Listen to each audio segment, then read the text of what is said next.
5 seconds. There is someone who said truth is learning from facts, and I am grateful to my colleagues for giving me this opportunity to know firsthand what are the inadequacies, what are these challenges that police services face in our country in discharging their onerous duties.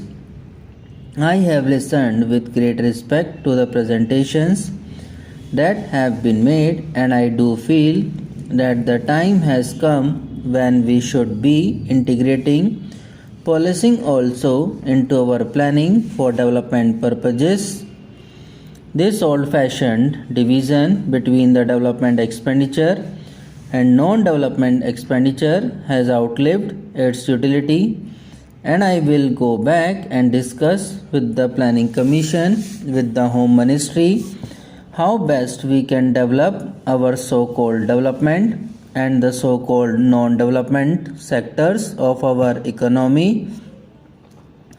I do feel listening to the presentations that have been made that there is an urgent need to look into the future, what type of police system our country needs in grappling with the challenges that are now on the horizon and where we are, how much distance we have to travel in order to ensure that we provide our country a police system which is adequate to the challenges that our country faces.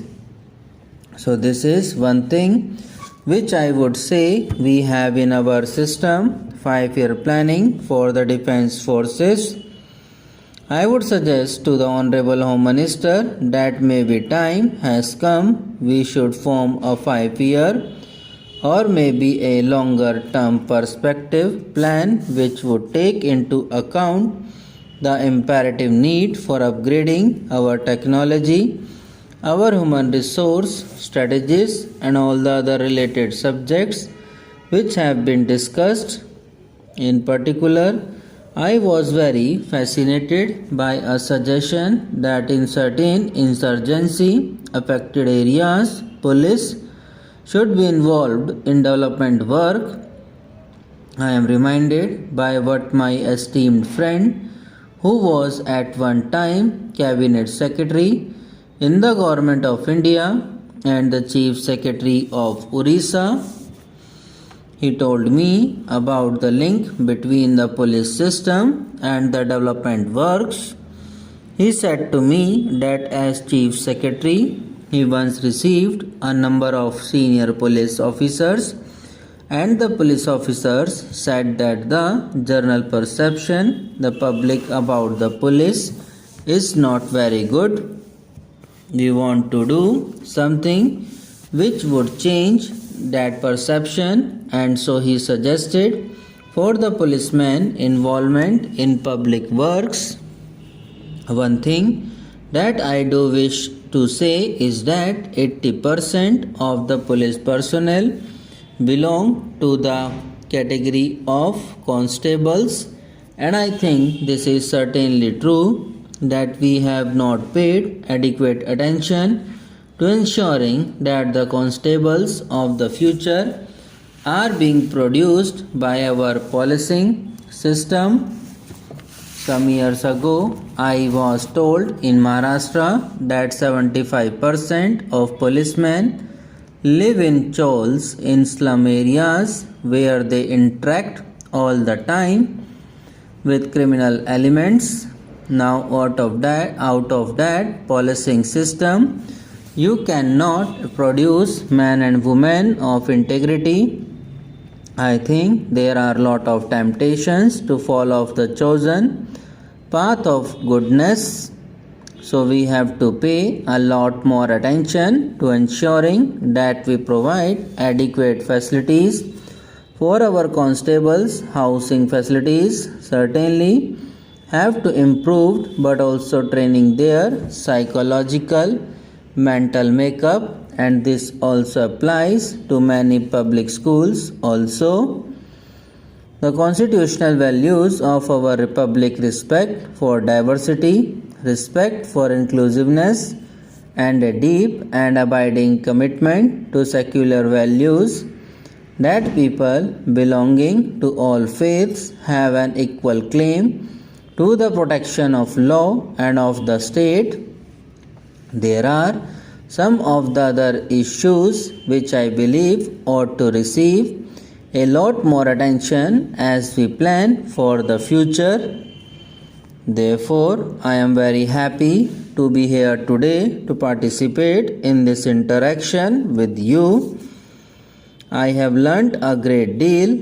I hope that the Home Ministry will follow up on the suggestions that have been made, find out a list of urgent areas where there is need for immediate action, also devise a strategy where we can act, maybe not immediately, but over a period of time, a medium and a long-term strategy, giving our country a police system which is equal to the challenges that our country faces. I have had this chance to sit through the presentations. It is heartening for me to know that in spite of the rigors of your daily routine, we have all retained the analytical abilities to understand the problems that lie at the core of your work and come up with possible solutions to improve police administration at the grassroots. The ability to analyze and resolve issues in a turbulent and changing world, keeping in view the larger national interest in the fundamental reason why this country needs an all India service like yours. You have been charged with the onerous responsibility of maintaining law and order and in ensuring peace and security across the length and breadth of our country. Law and order is fundamental to the existence of a functioning democracy and a civilized society in the country. There is someone who said, "Truth is learning from facts," and I am grateful to my colleagues for giving me this opportunity to know firsthand what are the inadequacies. You are these challenges that police services face in our country in discharging their onerous duties. Subscribe now and press the bell icon. Never miss an update.